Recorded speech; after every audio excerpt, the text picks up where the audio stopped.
오늘 함께 보실 하나님의 말씀 요한계시록 5장 1절에서 7절 말씀입니다.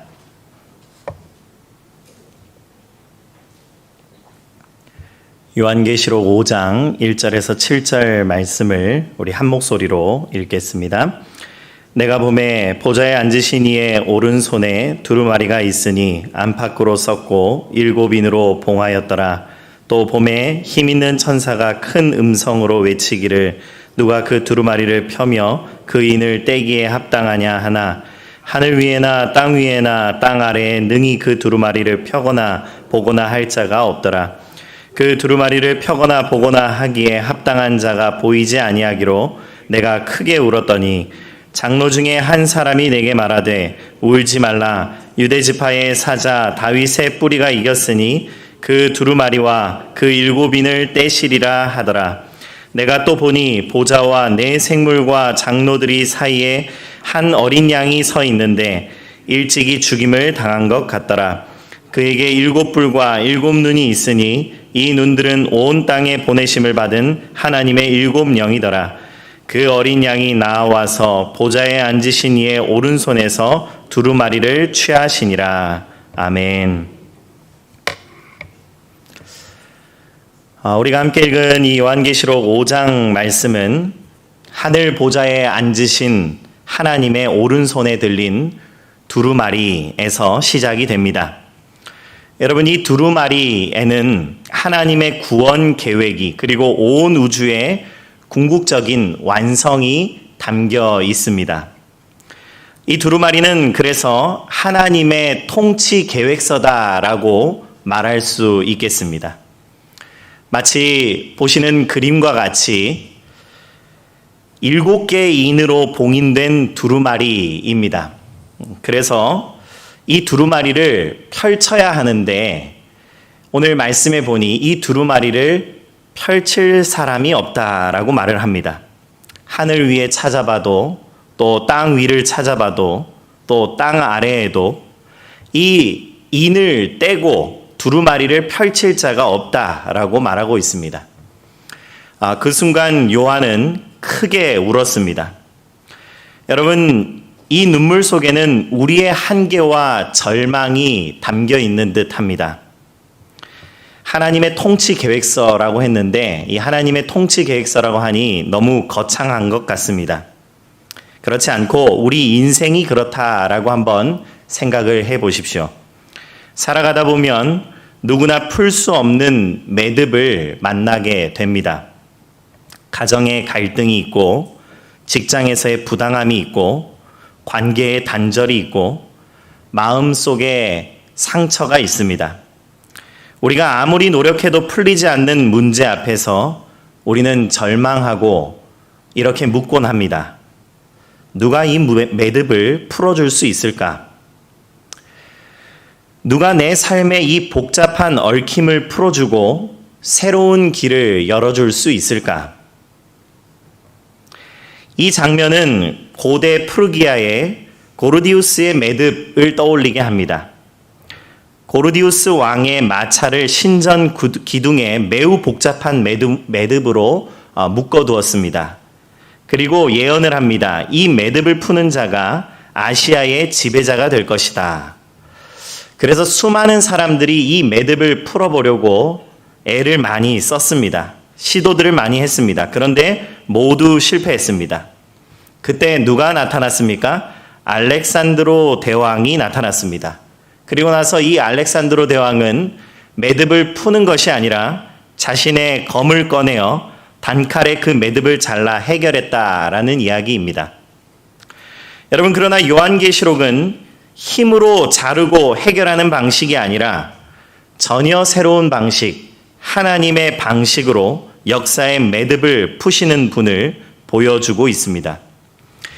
그분은 우리의 눈물을 거두는 유일한 길, 우리 역사를 완성하는 유일한 해답이신 분이십니다. 그분은 하늘에서 이루어진 뜻이 이 땅에서도 이루시는 분이십니다. 그분은 누구십니까? 요한이 크게 울고 있을 때 장로 중에 한 사람이 이렇게 말을 합니다. 5절 말씀입니다. 울지 말라. 유대 지파의 사자 다윗의 뿌리가 이겼으니 그 두루마리와 그 7인을 떼시리라. 이스라엘이 오랫동안 기다려온 승리의 메시아, 왕의 이미지를 불러일으키는 대목입니다. 그런데 이어서 요한이 실제 본 모습은 무엇이었습니까? 6절 말씀입니다. 내가 또 보니 보좌와 내 생물과 장로들 사이에 한 어린 양이 서 있는데 일찍이 죽임을 당한 것 같더라. 여러분, 사자이신 그리스도는 동시에 죽임을 당한 어린 양이셨습니다. 요한계시록은 놀라운 선언을 지금 하고 있습니다. 바로 그 사자는 어린 양이라는 말씀입니다.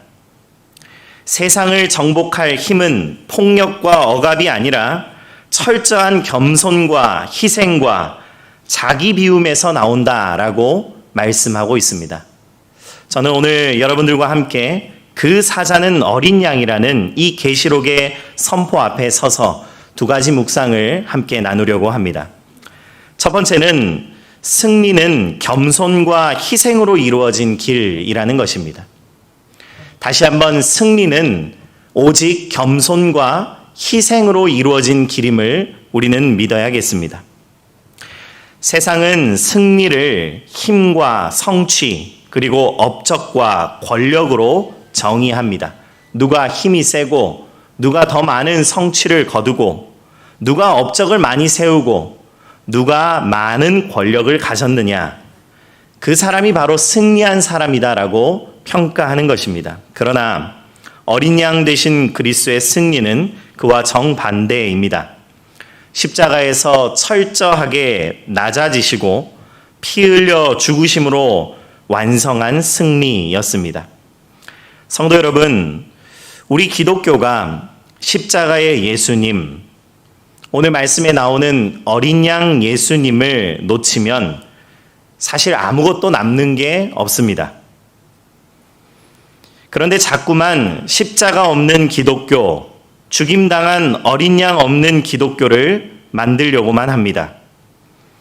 겸손과 희생과 자기 비움이 없다면 그것은 아쉬운 기독교가 아니라 애초에 기독교가 아닌 것입니다. 우리가 그리스도인이다라고 말하는데 겸손을, 희생을, 자기 비움을 훈련하고 실천하지 않는다면 우리가 정말 그리스도인인가? 우리가 정말 예수님을 믿는 사람들인가? 되돌아보고 점검할 필요가 있다는 것입니다. 여러분, 십자가의 본질을 오해하고 왜곡한 대표적인 사건이 십자군 전쟁입니다. 우리 가운데 누구는 이런 생각을 할지도 모릅니다. 십자군 전쟁, 비록 많은 실수도 하고 그 가운데 여러 가지 안 좋은 일도 있었지만 그래도 십자가를 짊어지고 나아갔던 걸음 아닌가, 용맹한 십자가의 군대 아닌가라고 착각할지 모릅니다. 여러분, 그러나 이 십자군 전쟁은 가장 추악한 권력이 가장 성스러운 옷을 입은 어처구니 없는 사건이었습니다. 우리가 그 가면을 벗기지 못한다면 우리는 지금도 동일한 잘못과 폭력을 반복하게 될 것입니다. 십자군 전쟁이 어떻게 시작되었는가? 이 십자군 전쟁은 1095년에 교황 우르바노 2세가 클레르몽 공의회에서 십자군을 소집하며 시작이 되었습니다. 그로부터 약 200년간 크게는 8차례의 전쟁을 일으켰습니다. 표면적으로는 예루살렘의 순례자들의 안전을 보장한다는 명분을 내세웠습니다. 그러나 이 십자군 전쟁, 십자군 원정은 지극히 정치적인 목적으로 이루어진 전쟁이었습니다. 가장 주요한 원인은 교황의 권력 확보와 유지였습니다. 교황이 사실은 교회의 지도자였습니다. 그런데 이 기독교 세력이 커지고 교황의 힘과 영향력도 커져가면서 이제는 세속 권력, 황제를 능가하는 지점에 이르게 되었습니다. 이 십자군 원정은 교황의 힘과 영향력이 절정에 이르렀던 시기와 일치합니다. 교황의 권한이 커지면서 권력 싸움에 이 전쟁을 이용한 것입니다. 그래서 1차 십자군이 갈 때에 사람들을 많이 군사들을 모아들였는데 그때 신성 로마 제국의 황제의 군대들은 이 원정대에 배제하였습니다. 그리고 황제와 관련이 없는 프랑스와 잉글랜드에서만 군사를 모았다라고 합니다. 교황의 권력을 유지하기 위한 전쟁, 그리고 또 하나는 중세 사회의 분위기도 한 몫을 했습니다. 중세 사회 하면 여러분 무엇이 먼저 떠오르십니까? 기사들이 말을 타고 다니고 이 봉건 제도라는 것이 이 중세 시대를 자리 잡았다라는 것을 우리가 알고 있습니다. 이 봉건 제도가 자리를 잡으면서 자연스럽게 장자 상속 제도라는 것이 자리를 잡았습니다. 무엇이냐면 당시의 봉건 제도 안에서는 장자들이 모든 유산을 물려받는다라는 것입니다. 그렇기 때문에 장자가 아닌 기사 계급들은, 그 많은 젊은이들은 이 유럽을 떠나 새로운 땅과 부를 찾아 나서는 것이 너무나 당연했고 유행처럼 여겨졌던 때입니다. 애초에 그리스도의 십자가와 아무 상관없는 싸움이었기 때문에 4차 원정에 이르러서는 같은 기독교인들이 있는 콘스탄티노플을 공격하는, 그리고 약탈하는 어처구니 없는 일이 일어났습니다. 여러분, 그들은 십자가 모양의 천을 등에 붙이고 다녔다고 합니다. 그러나 그들이 다니는 자리마다 마을을 파괴하고 사람들을 죽이며 심지어 어린아이들까지 불태웠다라고 합니다. 그리스도의 이름을 외쳤지만 그 행동은 그리스도의 길과는 정반대 방향으로 흘러갔다는 것을 우리는 기억해야 합니다. 여러분, 우리도 십자가 모양의 천을 등에 붙이고 다니면서 그 안에는 말도 안 되는 욕망으로 예수님의 십자가와는 정반대의 길을 걸어가고 있지 않은지 돌이켜 봐야 하겠습니다. 오늘 한국 교회도, 우리 그리스도인들도 이와 같은 위험 속에 서 있습니다. 부와 권력, 외적인 성취를 교회의 승리로 오해하고 세속적인 성공을 복음의 증거로 착각합니다. 이 과정에서 교회는 수시로 폭력적인 언어와 배제와 혐오를 일삼고 세상과 똑같은 방식으로 경쟁을 부추기는 집단이 되어 있습니다. 그리스도의 낮아지심과 희생을 잊어버리는 것입니다. 여러분, 우리는 기억해야 합니다. 참된 승리는 철저히 낮아지고 희생하는 방식을 통해서만 이루어지는 것입니다. 다시 한번 강조하지만 그리스도의 십자가가 죽임당한 어린 양이 빠져 있다면 그것은 기독교가 아닌 것입니다. 가장 함부로 대하기 쉬운 가정에서 우리는 배우자와 자녀들을 존중하고, 직장에서는 동료들을 섬기고 배려하며, 교회에서는 서로를 내어주는 섬기는 일에 힘을 써 나가야 하겠습니다. 사랑하는 성도 여러분, 우리는 좀 욕심을 낼 필요가 있습니다. 무엇에 욕심을 내야 하냐면 평생 동안 예수님을 닮아 변화돼가는 일에 욕심을 낼 필요가 있습니다. 우리는 항상 높아지고 싶고 누군가를 지배하고 싶어하며 손해보기를 죽도록 싫어하는 존재들입니다. 그것이 바로 우리입니다. 그런데 우리가 받은 은혜가 너무나 크지 않습니까? 십자가에서 받은 그 은혜가 너무 크지 않습니까? 그렇기 때문에 우리는 욕심을 내야 합니다. 하나님 아버지, 내가 다른 무엇보다도 평생을 예수 닮아 변화되는 일에 욕심을 내겠습니다. 십자가의 은혜 앞에서 주님 다시 오실 때까지 조금씩 변해가는 일에 우리의 인생을 거는 저와 여러분들 되기를 간절히 축복합니다. 두 번째로는 권세라는 것은 사람을 살리고 세우는 일이다라는 것입니다.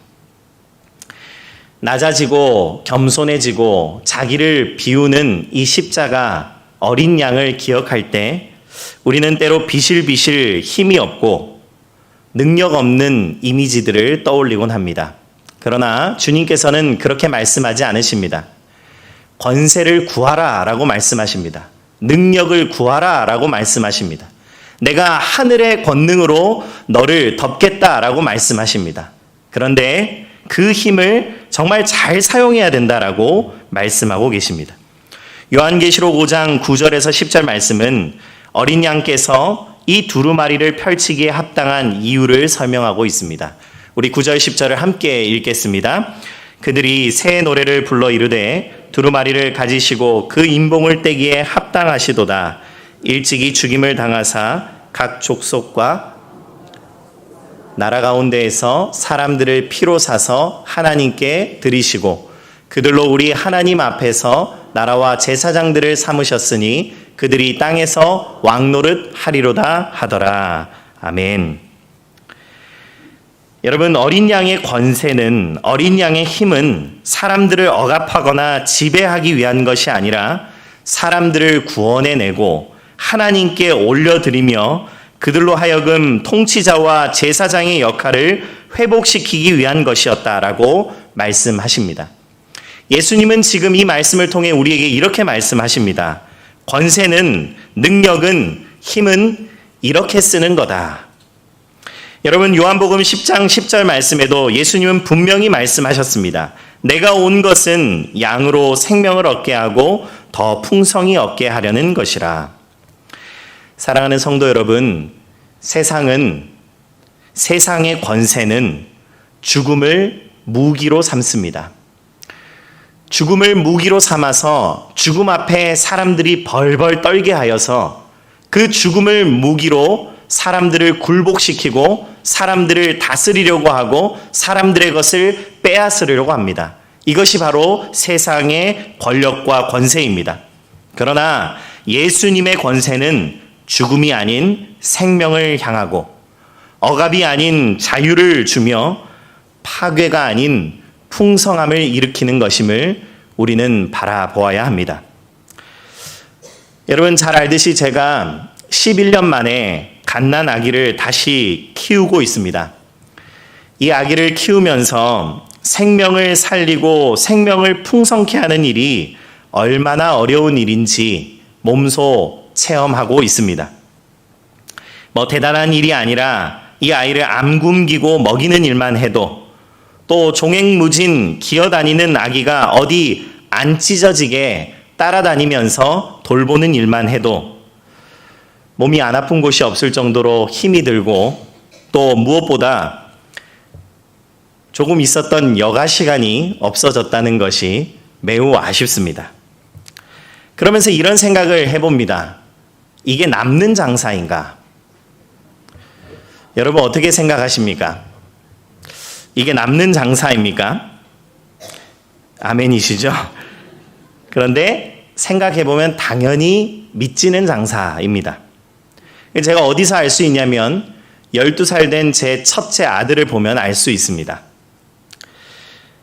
보답은커녕 감사도 모릅니다.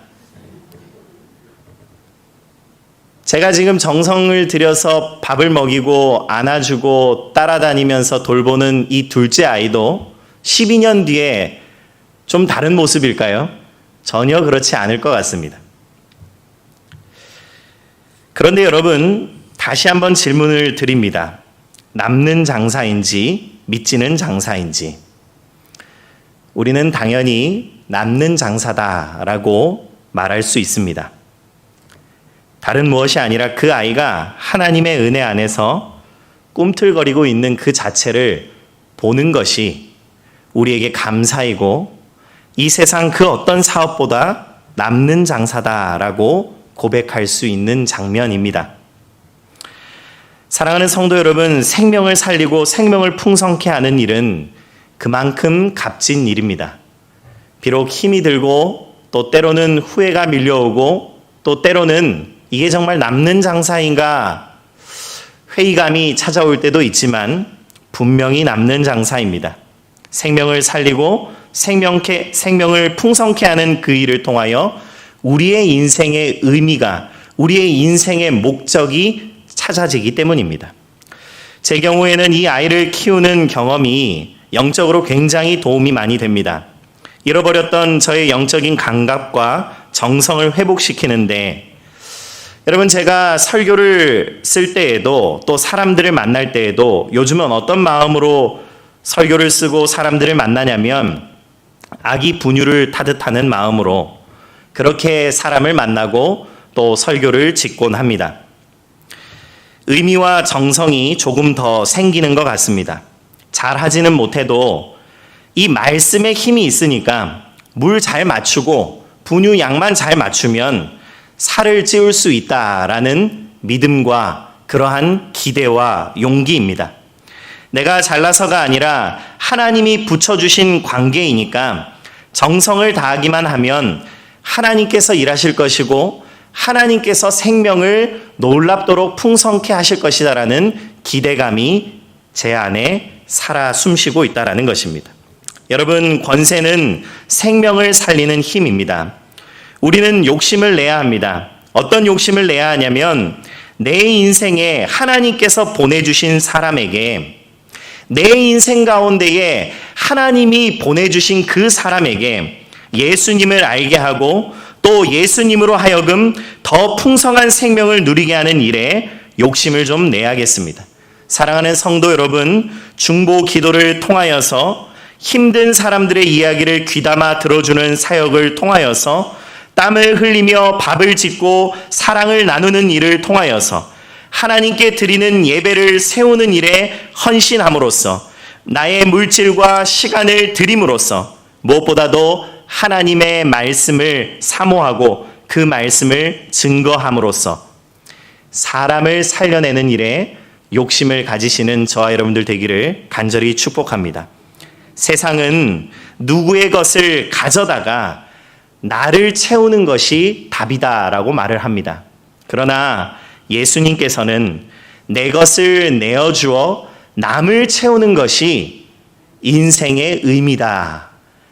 내 것을 내어주어 남의 인생을 값지게 하는 것이, 생명을 풍성케 하는 것이 인생의 가장 큰 보람이다 말씀하십니다.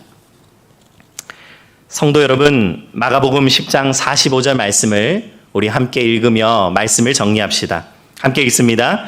인자는 섬김을 받으러 온 것이 아니라 섬기러 왔으며 많은 사람을 구원하기 위하여. 아멘. 사랑하는 성도 여러분, 우리가 인생에 꼭 기억할 것 두 가지가 이 마가복음 10장 45절에 담겨 있습니다. 섬기러 오신 예수님 꼭 기억하시기 바랍니다. 많은 사람을 구원하기 위하여 오신 예수님, 우리가 꼭 붙들며 나아가기를 간절히 축복합니다. 사랑하는 성도 여러분, 풀리지 않는 매듭과 복잡한 얽힘 속에서 답을 찾지 못하고 눈물만 흘리고 계시지 않습니까?